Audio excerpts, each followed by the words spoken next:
أعوذ بالله من الشيطان الرجيم. بسم الله الرحمن الرحيم. في بيوت أذن الله أن ترفع ويذكر فيها اسمه يسبح له فيها بالغدو والآصال رجال لا تلهيهم تجارة ولا بيع عن ذكر الله وإقام الصلاة وإيتاء الزكاة يخافون يوما تتقلب فيه القلوب والأبصار ليجزيهم الله أحسن ما عملوا ويزيدهم من فضله والله يرزق من يشاء بغير حساب. والذين كفروا أعمالهم كسراب بقيعة يحسبه الظمآن ماء حتى إذا جاءه لم يجده شيئا ووجد الله عنده فوفاه حسابا والله سريع الحساب.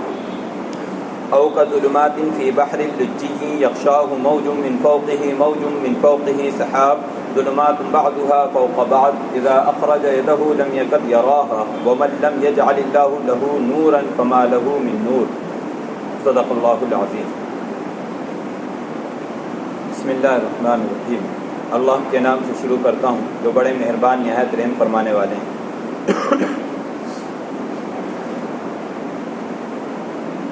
فی بیوت اذن اللہ ان ترفع ویذکر فیہا اسمہ یسبح لہ فیہا بالغدو والآصال. ایسے گھروں میں جن کے بارے میں اللہ تبارک و تعالی نے حکم دیا ہے کہ ان کو بلند کیا جائے. وَيُذْكَرَ فِي حَسْمُهُ اور اس میں اللہ تبارک و تعالیٰ کے نام کو یاد کیا جائے. يُسَبِّحُ لَهُ فِيهَا بِالْغُدُوِّ وَالْآصَالِ اور اس میں اللہ تبارک و تعالیٰ کی صبح و شام تسبیح بیان کی جائے. رِجَالٌ لَا تُلْهِيهِمْ تِجَارَةٌ وَلَا بَيْعٌ عَنْ ذِكْرِ اللَّهِ وَإِقَامِ الصَّلَاةِ مرد جو غافل نہیں کرتی جن کو تجارت ولا بیع اور نہ ہی خرید و فروخت اللہ تبارک و تعالیٰ کے ذکر سے وإقام الصلاۃ اور نماز قائم کرنے سے وإیتاء الزکاۃ اور زکوٰۃ دینے سے. یخافون یوما تتقلب فیہ القلوب والابصار ڈرتے ہیں وہ اس دن سے جس دن پلٹ جائیں گے دل اور آنکھیں. لیجزیہم اللہ احسن ما عملوا تاکہ بدلہ دے اللہ تبارک و تعالیٰ ان کو بہتر سے بہتر ان کے کیے کا. ویزیدہم من فضلہ اور زیادہ دے ان کو اپنے فضل سے. واللہ یرزق من یشاء بغیر حساب اور اللہ تبارک و تعالی روزی دیتا ہے جس کو چاہتا ہے بے شمار. والذین کفروا اعمالهم کسراب بقیعة یحسبہ الظمآن ماء اور وہ لوگ جن لوگوں نے انکار کیا ان کے اعمال کی مثال ایسی ہے جیسا کہ ریت بقیعة یحسبہ الظمآن ماء جنگل میں گمان کرتا ہے اس کو پیاسا پانی. حتی اذا جاءہ لم یجد شیئا یہاں تک کہ جب اس کے پاس پہنچے تو نہیں پائی کوئی چیز. ووجد اللہ عنہ اور اللہ تبارک و تعالیٰ کو پایا اس کے پاس. فوفاہ حسابا پھر پورا کر دیا اس کو اللہ تبارک و تعالیٰ نے اس کا حساب. واللہ سریع الحساب اور اللہ تبارک و تعالیٰ جلد حساب لینے والے ہیں. او کظلمات یا اندھیری فی بحر لجی یغشاہ موج من فوقہ سحاب سمندر میں اور اس کے اوپر ایک موج ہے اور موج کے اوپر ایک دوسری موج اور اس موج کے اوپر بادل. ظلمات بعضها فوق بعض اندھیری ہیں ایک کے اوپر ایک. حتی اذا اخرج یدہ یہاں تک کہ جب نکالا اس نے اپنا ہاتھ لم یکد یراہا تو قریب نہیں ہے کہ اس کا ہاتھ دیکھ لے. ومن لم یجعل اللہ لہ نورا اور اللہ تبارک و تعالی جس کے لیے نور چھین لے فما لہ من نور اس کے لیے کوئی روشنی نہیں ہے. محترم حضرات 18ویں سپارے کا یہ 11واں رکوع ہے. یہ 11واں رکوع جہاں سے شروع ہوا ہے وہ آیت نور ہے جس کی تفسیر پچھلے ہفتے ہوئی. اللہ نور السماوات والارض اللہ تبارک و تعالی نور ہے آسمان و زمین کا. مثل نورہ کمشکات فیہا مصباح اس کے نور کی مثال ایسی ہے جیسا کہ ایک تاپ ہے اور تاپ میں چراغ. تو پچھلی آیت جو پچھلے ہفتے جو آیت کی تفسیر آئی وہ آیت نور کی تفسیر آئی. اور آیت نور میں اللہ تبارک و تعالی نے مومن کے قلب کی مومن کے دل کی مثال بیان فرمائی ہے کہ مومن کا دل میں اللہ تبارک و تعالی نور ہدایت ڈالتا رہتا ہے روشنی ڈالتا رہتا ہے. اس نور ہدایت کی بدولت اس کو فائدہ پہنچتا ہے اور اللہ تبارک و تعالی جس کو فائدہ پہنچانا چاہتا ہے اسی کو فائدہ ملتا ہے. ان آیتوں میں اللہ تبارک و تعالی نے نور مومن کا جو نور ہے اس کا دل جو ہے وہ نور اور وہ مومن کہاں ملیں گے کس جگہ ملیں گے؟ اللہ تبارک و تعالیٰ نے ان کا جگہ اور ان کے مستقل کو بیان فرمایا ہے، ان کے محل کو بیان فرمایا ہے، اور اسی طریقے سے اللہ تبارک و تعالیٰ نے ان کی جگہ کے علاوہ کون لوگ ہیں، ان کی صفات کیا ہے، جن کے دل میں اللہ تبارک و تعالیٰ نے نور ڈال دیا ہے، روشنی ڈال دی ہے، ان کی صفات کیا ہے، تو اللہ تبارک و تعالیٰ نے ان آیتوں میں ان کی صفات کو بھی بیان فرمایا ہے۔ تو ایسے لوگ کہاں ملیں گے وہ بھی بتایا، اور ایسے لوگوں کی صفات کیا ہے وہ بھی بتائی۔ کن لوگوں کی؟ جن کے دل میں اللہ تبارک و تعالیٰ نے نور ہدایت پیدا کر دیا ہے اور اس سے وہ لوگ فائدہ اٹھاتے ہیں۔ بات آئی سمجھ میں؟ تو اللہ تبارک و تعالیٰ نے ارشاد فرمایا فی بیوت اذن اللہ ان ترفع، ایسے گھروں میں جن کے بارے میں اللہ تبارک و تعالیٰ نے حکم دیا ہے کہ ان کو بلند و بالا کیا جائے، بلند کیا جائے، اور اس میں اللہ تبارک و تعالیٰ کا نام لیا جائے، کثرت سے اللہ تبارک و تعالیٰ کا ذکر کیا جائے، اور صبح اور شام اللہ تبارک و تعالیٰ کی حمد و ثنا بیان کی جائے۔ ایسے مرد ہیں لا تلہیہم تجارت، کہ غافل نہیں کرتی ان کی تجارت اور نہ ہی ان کی خرید و فروخت، ان کو اللہ تعالیٰ کے ذکر سے اور نماز قائم کرنے سے اور زکوٰۃ دینے سے، اور ان کے دل ڈرتے ہیں اس دن سے جس دن آنکھیں اور دل جو ہیں پلٹ دیے جائیں گے۔ تو اللہ تبارک و تعالیٰ نے بتایا کہ ایسے لوگ کہاں ملیں گے اور ایسے لوگوں کی صفات کیا ہے۔ ایسے لوگ ملیں گے اللہ تبارک و تعالیٰ کے گھر میں، اور اللہ تبارک و تعالیٰ کے گھر اور بیوت کون سے ہیں؟ مساجد۔ مساجد جو ہیں وہ اللہ تبارک و تعالیٰ کے گھر ہیں۔ اللہ تعالیٰ نے ارشاد فرمایا فی بیوتن، ایسے گھروں میں جن کے بارے میں اللہ تبارک و تعالیٰ نے حکم دیا ہے کہ ان کو بلند کیا جائے۔ مساجد، نبی کریم صلی اللہ علیہ وسلم نے ارشاد فرمایا جو شخص یہ چاہتا ہے کہ وہ اللہ تبارک و تعالیٰ سے محبت کرے، یعنی جو شخص اللہ تبارک و تعالیٰ سے محبت رکھنا چاہتا ہے اسے چاہیے کہ وہ مجھ سے محبت کرے، اور جو مجھ سے محبت رکھنا چاہتا ہے اسے چاہیے کہ وہ صحابہ سے محبت کرے، اور جو صحابہ سے محبت رکھنا چاہتا ہے اسے چاہیے وہ قرآن سے محبت رکھے، اور جو قرآن سے محبت رکھنا چاہتا ہے اسے چاہیے کہ وہ مسجدوں سے، مساجد سے محبت رکھے، کیونکہ یہ اللہ تبارک و تعالیٰ کے گھر ہیں۔ اللہ تبارک و تعالیٰ نے ان کے رہنے والوں کو بھی بابرکت بنایا ہے، ان جگہوں کو بھی بابرکت بنایا ہے۔ اللہ تبارک و تعالیٰ نے اس جگہ کی بھی حفاظت فرمائی ہے اور ان جگہ میں رہنے والوں کی بھی حفاظت فرمائی ہے۔ اور اسی طریقے سے جو لوگ مسجد میں آتے ہیں اپنی مشغولیت کو چھوڑ کر، اللہ تبارک و تعالیٰ ان کے کاموں کو بناتا ہے۔ اسی طریقے سے اللہ تبارک و تعالیٰ ان کے حاجتیں اور مرادوں کو پوری فرماتا ہے۔ اسی طریقے سے اللہ تبارک و تعالیٰ جو لوگ مسجد میں آتے ہیں اپنے گھر بار کو چھوڑ کر، اللہ تبارک و تعالیٰ ان کے پیچھے ان کے گھر والوں کی حفاظت فرماتا ہے۔ تو نبی کریم صلی اللہ علیہ وسلم نے اس حدیث میں ارشاد فرما دیا کہ جو شخص محبت رکھنا چاہتا ہے تو یہ درجہ بائی درجہ ہے۔ مسجدوں سے محبت رکھو، قرآن سے محبت ہوگی، قرآن سے محبت رکھو، صحابہ سے محبت، صحابہ کی محبت، نبی کریم صلی اللہ علیہ وسلم کی محبت، اور عین محبت نبی کریم صلی اللہ علیہ وسلم کی اللہ تبارک و تعالیٰ کی محبت ہے۔ تو جو بھی اللہ سے محبت رکھنا چاہتا ہے اسے چاہیے کہ وہ ان تمام چیزوں سے محبت رکھے، یعنی مساجدوں سے بھی محبت رکھے۔ اور مسجد میں آنے کا فائدہ یہ ہوتا ہے کہ ہر حاجت پوری، پیٹھ پیچھے حفاظت، اللہ تبارک و تعالیٰ اس کے لیے برکتوں کا نزول فرما دیتے ہیں۔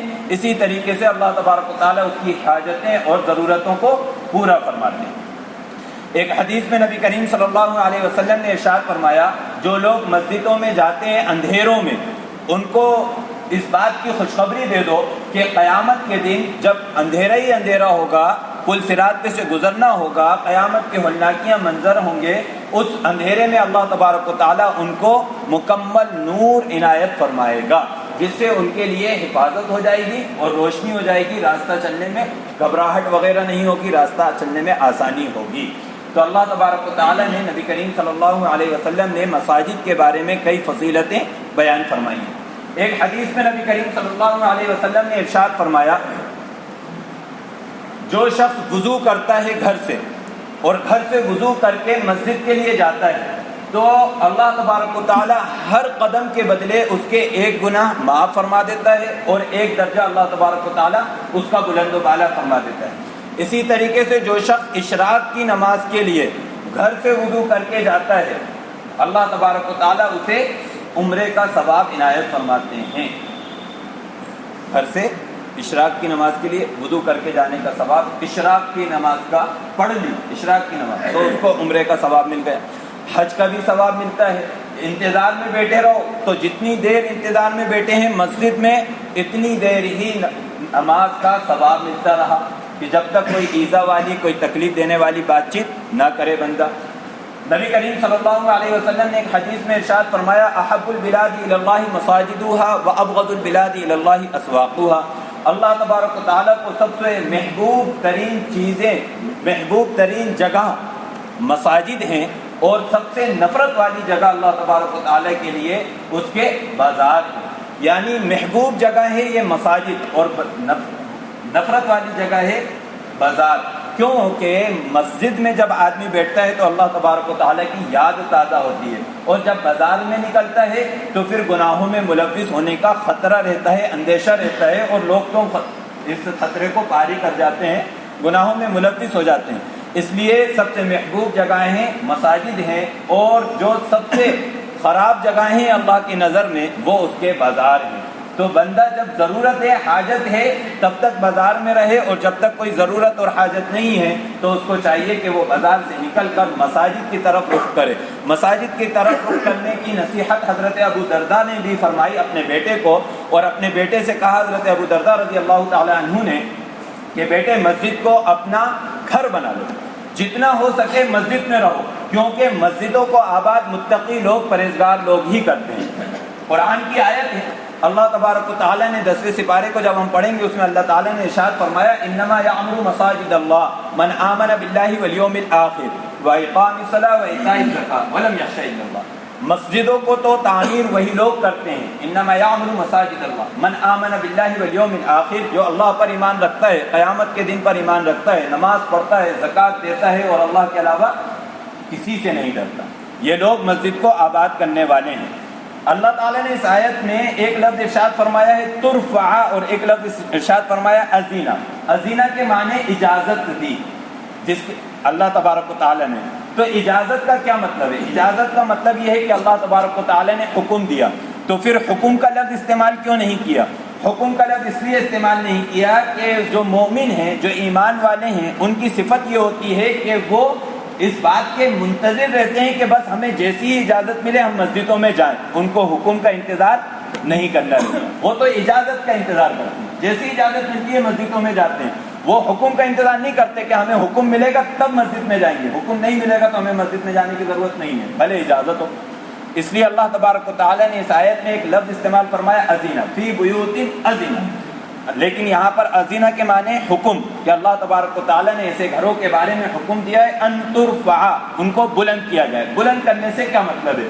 بلند کرنے کے ایک معنی تو یہ بھی ہو سکتا ہے کہ اس کی تعمیر، اس کی ترقی کی جائے، اس کو مسجد کو وسیع کیا جائے، کشادہ کیا جائے، اس کی بلڈنگ بنائی جائے، تعمیر کی جائے، ایک مطلب تو یہ بھی ہو سکتا ہے۔ دوسرا مطلب یہ بھی ہو سکتا ہے کہ مسجد کی عظمت، اس کی تعظیم، اس کا ادب و احترام کیا جائے، مسجد میں گندگی، ناپاک چیزیں اور خراب چیزوں سے مسجد کی حفاظت کی جائے۔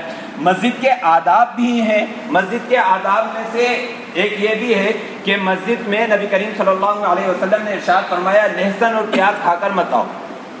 جو شخص، حضرت عمر فرماتے ہیں، جو شخص مسجد میں لہسن پیاز کھا کر آ جاتا تھا نبی کریم صلی اللہ علیہ وسلم اسے مسجد سے نکال دیتے تھے اور اسے جنت البقیع پہنچا دیتے تھے، قبرستان جنت البقیع قبرستان میں جاؤ، مسجد میں پیاز لہسن کھا کر آنے کی اجازت نہیں ہے۔ حضرت عمر فرماتے ہیں جنت البقیع پہنچا دیتے کہ جاؤ قبرستان۔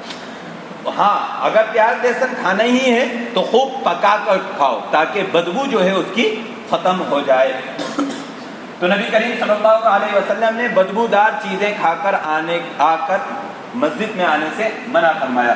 اب لوگوں کے لیے عبرت ہونا چاہیے کہ وہ لوگ جو ہیں بیڑی، سگریٹ، پان، تمباکو، گٹکا کھاتے ہیں یا مسجد میں ہی کھا لیتے ہیں، ان کو سوچنا چاہیے کہ نبی کریم صلی اللہ علیہ وسلم نے اس کی ممانعت فرمائی، اور یہ اللہ کے حکم کی خلاف ورزی ہے کہ اللہ کے گھر میں ہم اس کو بدبودار بنا دیں، تکلیف پہنچائیں وہاں پر انسانوں کو یا فرشتوں کو یا اسی طریقے سے جنات وغیرہ کو، کیونکہ یہ صرف مسجد میں انسان ہی نہیں رہتے، اللہ تبارک و تعالیٰ کی عبادت کرنے کے لیے اللہ کی دوسری مخلوقات بھی آتی ہے۔ تو اجازت نہیں ہے کہ کسی طریقے سے وہاں مسجد کے آباد کرنے والوں کو تکلیف پہنچائی جائے.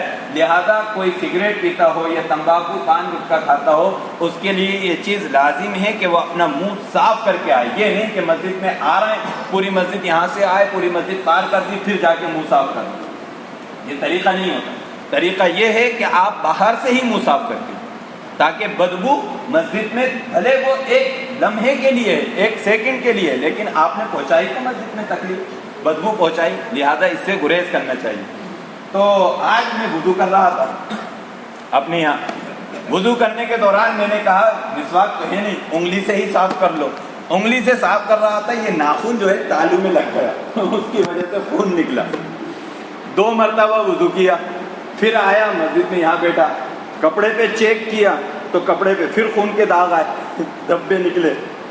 پھر اوپر گیا پھر تیسری مرتبہ وضو کیا. تو بار بار مطلب وضو ہی کرتا رہا آج میں اسی وجہ سے کہ کہیں منہ سے بدبو نہ آئے. کہیں لوگوں کو اب پڑھا ہے تو عمل بھی کرنا ہے. یہ تھوڑی سن لیا پڑھ لیا عمل سے بیکار ہے ایسا نہیں بلکہ عمل بھی ہونا ہے. تو منہ صاف کرنے میں تالو پہ انگلی پھیر رہا تھا زیادہ ہی بڑھ گئی وہ کچھ کام زیادہ ہی ہو گیا صاف منہ کچھ زیادہ ہی ہو گیا. خیر تو بدبودار چیزیں جو ہیں تکلیف پہنچانے والی ایذا دینے والی چیزوں کو دور کر دیا جائے. اسی طریقے سے جو لوگ مسجد سے بدبودار چیزیں یا اذیت دینے والی چیزیں یا تکلیف پہنچانے والی چیزوں کو دور کرتے ہیں اللہ تبارک و تعالیٰ ان کے لیے جنت میں گھر تعمیر فرماتا ہے. یہ حدیث ہے. یہ نبی کریم صلی اللہ علیہ وسلم نے ارشاد فرمایا. اما عائشہ فرماتی ہیں کہ جو لوگ تکلیف دینے والی چیزوں کو اور خراب چیزوں کو ایذا دینے والی چیزوں کو بدبودار چیزوں کو مسجد سے دور کرتے ہیں اللہ تبارک و تعالیٰ ان کے لیے مسجد میں گھر بنائیں گے جنت میں گھر بنائیں گے. تو ایک تو مطلب یہ ہے ان ترفع جو اس آیت میں ہے اس کا مطلب یہ ہے کہ مسجد کو تعمیر کیا جائے ترقی دی جائے اس کی عمارت بنائی جائے.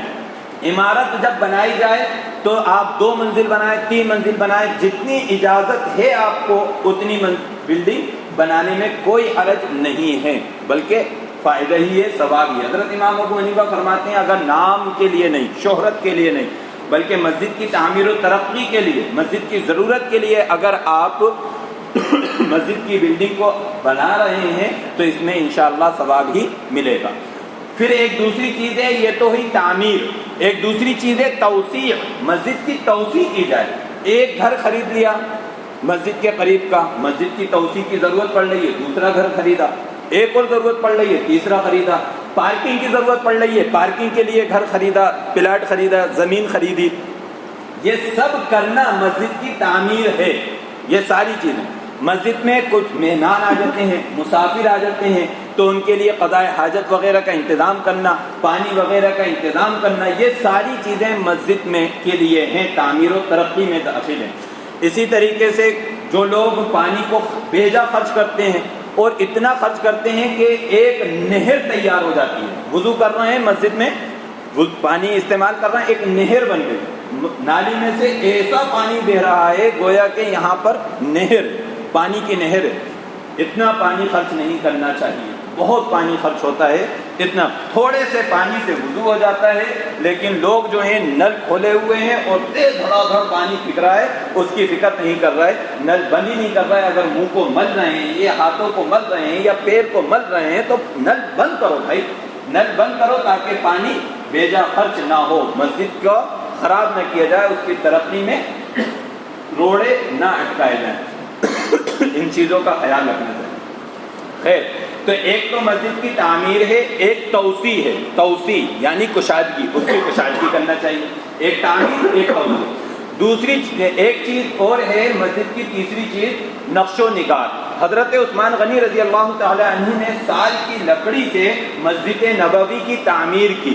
اسی طریقے سے حضرت عمر بن عبد العزیز نے مسجد نبوی کے نقش و نگار کا خوب اہتمام فرمایا. مسجد نبوی کتنی بہترین خوبصورت. حاجی حضرات جو ہیں کتنے حاجی حضرات شہزاد بھائی ماشاءاللہ آپ کی فردوس حاجی ہیں ماشاءاللہ. اور کون ہے حاجی 3 4 ماشاءاللہ انعام بھائی. اور اس لیے پوچھ رہا ہوں کہ آپ سے خصوصی طور پر کہہ سکوں بھیا میرے لیے دعا کرنا. حاجی ہیں، گناہ کم ہے، اس لیے دعا کرنا چاہیے.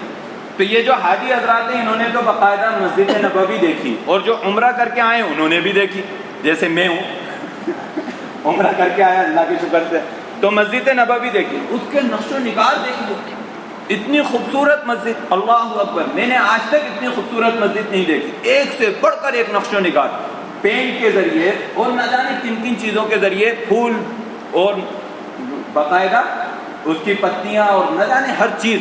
اور ایک چھت دیکھی، یہ جیسی چھت ہے نا، ایک چھت دیکھی باقاعدہ، وہ چھت ہٹتی ہے، وہ چھت ہٹتی ہے، اور چھت جب ہٹ جاتی ہے کھسکتی ہے، اس طرح کی شیڈ ہے، اسی طرح کا شیڈ.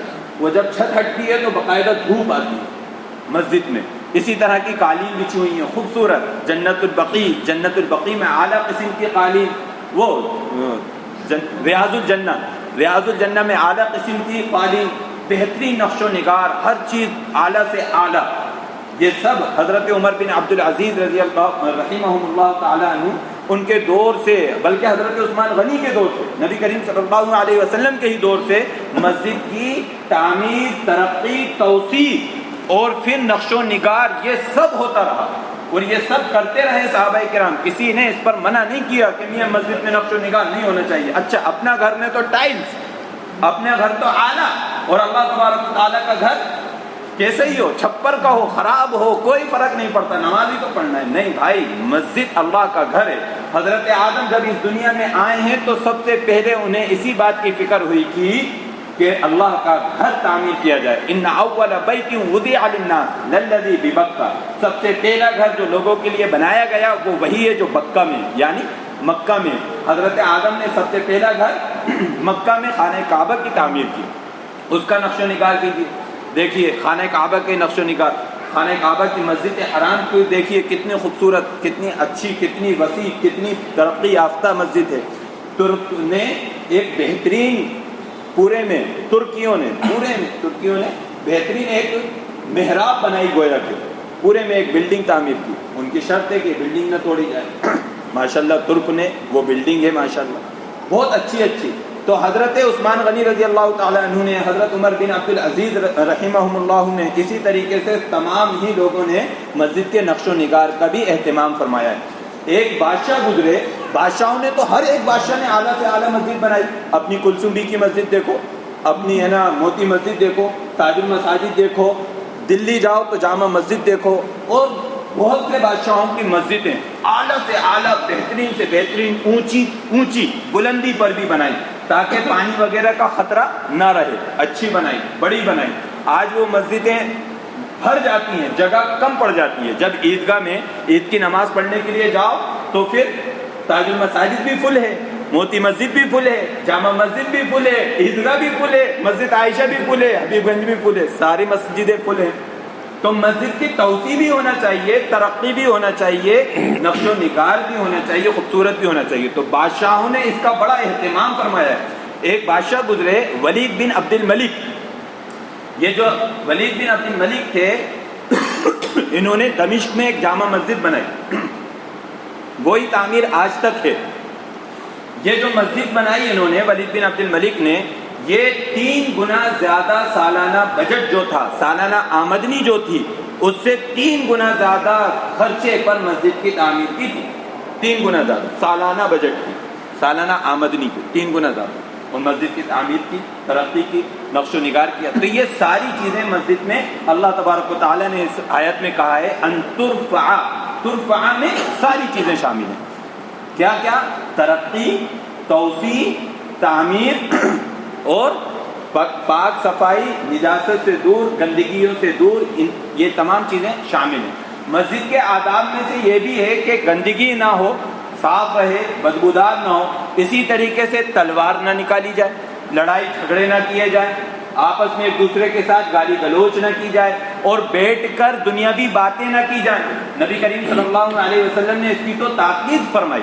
ایک حدیث میں نبی کریم صلی اللہ علیہ وسلم نے ارشاد فرمایا، دیکھو آخری زمانے میں ایسے لوگ ہوں گے کہ وہ حلقے بنا کے کچھ ادھر بیٹھیں، کچھ ادھر بیٹھیں، کچھ ادھر بیٹھیں، حلقے بنا کر باقاعدہ مسجد میں دنیاوی باتیں کریں گے.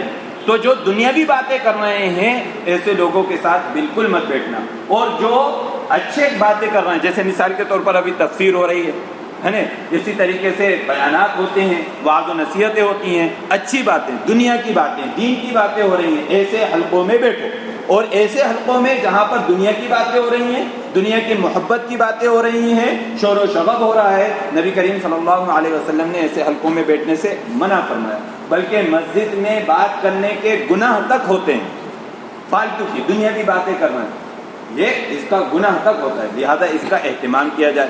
اسی طریقے سے عارف بھائی آپ سے نہیں کہہ رہا، لیکن آپ کے اوپر آ رہی ہے یہ بات، میں کیا کروں، مجبور ہوں۔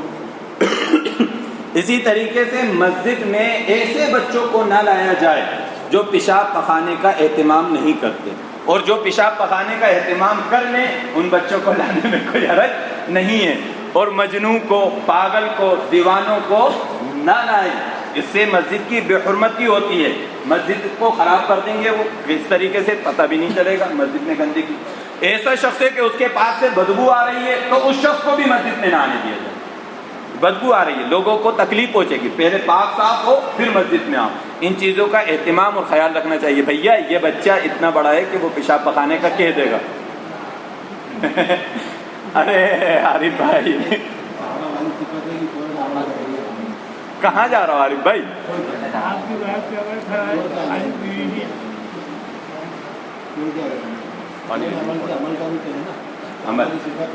پھر آگے جو اللہ تبارک و تعالیٰ نے ارشاد فرمایا ہے کہ مسجد کا ایک معاملہ یہ بھی ہے کہ مسجد میں اللہ تبارک و تعالیٰ کا ذکر کیا جائے، کثرت سے ذکر کیا جائے، صبح شام ذکر کیا جائے۔ کچھ لوگ باقاعدہ ایسے ہونا چاہیے جو 5 وقت کی نماز تو پڑھ ہی رہے ہیں، اس کے ساتھ ساتھ اللہ تبارک و تعالیٰ کا ذکر کرنا۔ یہ بھی اللہ تعالیٰ نے آگے ارشاد فرمایا وَيُذْكَرَ فِي اسْمُهُ يُسَبِّحُ لَهُ فِيهَا بِالْغُدُوِّ وَالْآصَالِ، کثرت سے اللہ تبارک و تعالیٰ کا نام لیا جائے، اللہ تبارک و تعالیٰ کی حمد و ثنا بیان کی جائے، تسبیح بیان کی جائے صبح شام۔ تو ایسے لوگ بھی مسجد میں ہونا چاہیے۔ یہی لوگ ہیں کہ ان کے دل میں اللہ تبارک و تعالیٰ نے اپنا نور داخل کیا، ہدایت کا نور ایسے لوگوں کے دلوں میں اللہ تعالیٰ نے ڈال دیا۔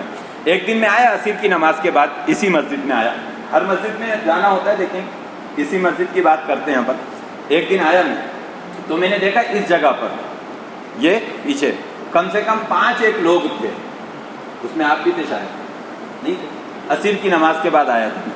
5 لوگ تھے ماشاءاللہ، کوئی قرآن پڑھ رہا تھا، کوئی ذکر کر رہا تھا، کوئی خاموش بیٹھا ہوا تھا، بڑا اچھا لگا، بڑی خوشی سی ہوئی۔ تو مسجد میں ایسے لوگوں کا ہونا ضروری ہے۔ مسجد کو ہمیشہ آباد رکھنا چاہیے، یہ اللہ تبارک و تعالیٰ کا گھر ہے، اس کو آباد رکھنے کی کوششیں کرنا چاہیے، لیکن فضولیات نہیں اور فضول باتیں نہیں، اسی طریقے سے دنیاوی بات چیت سے پرہیز کرنا چاہیے۔ اللہ تبارک و تعالیٰ کا کثرت سے ذکر کیا جائے، صبح شام اللہ تعالیٰ کی تسبیح بیان کی جائے۔ آگے اللہ تعالیٰ نے ارشاد فرمایا رجال، آدمی، مرد، لا تلہیہم تجارت ولا بیع، ایسے آدمی ہیں جو ان کی تجارت، ان کی خرید و فروخت اللہ تعالیٰ کے ذکر سے، نماز قائم کرنے سے اور زکوٰۃ دینے سے ان کو غافل نہیں کرتی۔ یہ دوسری صفت بیان فرمائی۔ پہلی صفت جن کے دل میں اللہ تعالیٰ نے اپنا نور ڈال دیا ہے کیا ہے؟ مسجدوں کو آباد کرنے والے ہیں، مسجد میں اللہ تعالیٰ کی حمد و ثنا بیان کرنے والے ہیں، کثرت سے ذکر کرنے والے ہیں، مسجد کو آباد کرنے والے ہیں، ترقی دینے والے ہیں، نقش و نگار، تعمیر، توسیع کرنے والے ہیں۔ دوسری چیز بتائی ان کی تجارت، ان کی خرید و فروخت نماز سے اور زکوٰۃ دینے سے وہ غافل نہیں کرتے۔ اب اس میں جو لفظ پہلا ہی ہے وہ ہے رجال، مرد۔ اس سے یہ بھی پتہ چلتا ہے کہ عورتیں مسجد کو آباد نہیں کریں گی۔ اللہ نے ارشاد فرمایا رجال، مرد، یعنی مردوں کا کام ہے کہ وہ مسجد میں 5 وقتہ نماز آ کر باجماعت ادا کریں۔ باجماعت ادا کریں گے تو ان کو 20 گنا زیادہ فضیلت مل جائے گی تنہا نماز پڑھنے سے۔ تنہا نماز پڑھو گے ایک ہی نماز کا ثواب، جماعت کے ساتھ نماز پڑھو گے تو 27 گنا اور 20 گنا نماز پڑھنے کا ثواب ملتا ہے۔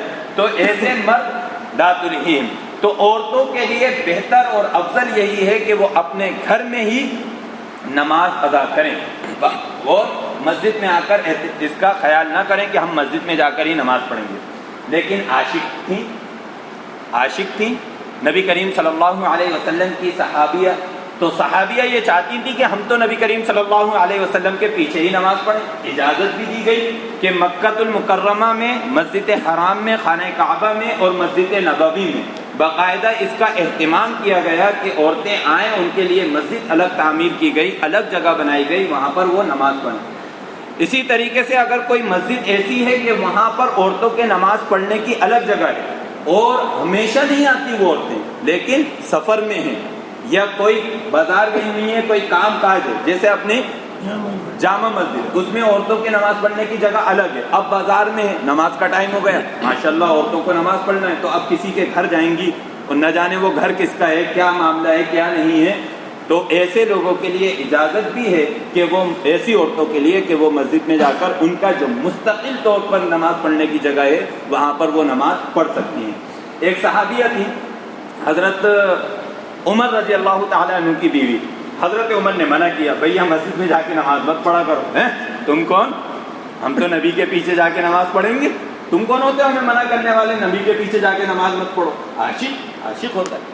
تو خیر انہوں نے نہیں مانا، حضرت عمر نے منع کیا، نہیں مانا، حضرت عمر ایک دن گئے، ٹھیک ہے، فجر کی نماز غلس میں ہوتی تھی، غلس یعنی اندھیرے میں نماز ہوئی، حضرت عمر نے پیچھے جا کے گلی میں چھپ کر بیٹھ گئے، جیسی وہ نکلی پکڑ لیا پیچھے سے، وہ چلائیں چیخیں، حضرت عمر چھوڑ کر دوسری طرف وہ اپنے گھر کی طرف بھاگی، اور یہ حضرت عمر گھر پہنچے، کیا ہوا، بڑی سانسیں چل رہی ہیں تیز تیز، کہنے لگی ارے بڑا بیکار زمانہ آ گیا، اب تو لوگ پکڑتے ہیں، پریشان کرتے ہیں، تو حضرت عمر نے کہا میں نے کہا ہی تھا تم سے مت جایا کرو، تو بھیا مسجد میں مت جایا کرو۔ اما عائشہ فرماتی ہیں عورتوں کے متعلق، اگر نبی کریم صلی اللہ علیہ وسلم آج عورتوں نے جو چیزیں اپنے اندر پیدا کر لی ہیں، اگر نبی کریم صلی اللہ علیہ وسلم ان چیزوں کو دیکھ لیتے تو خود نبی کریم صلی اللہ علیہ وسلم منع فرماتے عورتوں کو مسجد میں نماز پڑھنے سے، کہ تم عورتوں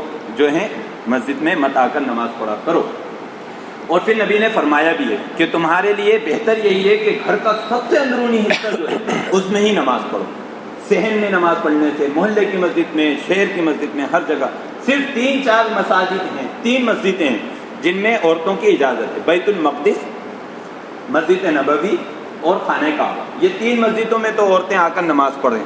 اس کے علاوہ اگر بازار میں ہیں یا مجبوری کے تحت اگر کہیں ہیں تو پھر مسجد میں اگر ایسی جگہ ہے تو وہاں پر اجازت ہوگی، ورنہ عام طور پر مسجد میں جا کر نماز پڑھنے کی عورت کو اجازت نہیں ہے، کیونکہ اگر اجازت دے دی گئی تو یہ مساجد نہیں رہیں گے بلکہ یہ لور پوائنٹ بن جائیں گی، یہ جگہ یہاں پر خرابیاں پیدا ہو جائیں گی، لور پوائنٹ، نوجوان لڑکے فون لگائیں گے کہ میاں آ جاؤ، مسجد میں ہی ملاقات ہوگی، باقاعدہ مسجد میں ہی یہ سارے کام دھندے شروع ہو جائیں گے، اس لیے مسجد میں بھی عورتوں کے آنے کی ممانعت ہے۔ لہذا اللہ تعالیٰ نے بھی اشارہ فرمایا، اس آیت میں لفظ ہے رجال کا، چاہتے تو کچھ اور لفظ استعمال کرتے اللہ تعالیٰ نے فرمایا رجال، مرد، لا تلہیہم، غافل نہیں کرتی ان کی تجارت اور ان کی بے، اللہ تعالیٰ کے ذکر سے، نماز قائم کرنے سے اور زکوٰۃ دینے سے غافل نہیں کرتی۔ یہ آیت نازل ہوئی، حضرت عبداللہ بن عمر فرماتے ہیں صحابہ کرام کے بارے میں کہ صحابہ میں سے 2 صحابی ایسے تھے، ایک صحابی تو وہ تھے کہ جو تجارت کا کام کرتے تھے، اور ایک صحابی لوہار تھے، لوہے وغیرہ کا کام کرتے تھے۔ ان کا معاملہ یہ تھا، جو تجارت کرتے تھے جب وہ ترازو میں تولنے لگتے کوئی چیز، اور جب وہ تولتی ہوئی اذان ان کو سنائی آ جاتی تو وہ ترازو وہیں پٹک دیتے اور مسجد کی طرف دوڑتے۔ ایک صحابی تھے لوہا کا کام کرتے، جب وہ ہتھوڑا یوں اٹھاتے اور وہ ماننے ہی والے ہوتے کہ اذان کانوں میں آواز پہنچتی تو وہ ہتھوڑا پیچھے ہی چھوڑ دیتے اور پھر مسجد کی طرف دوڑتے۔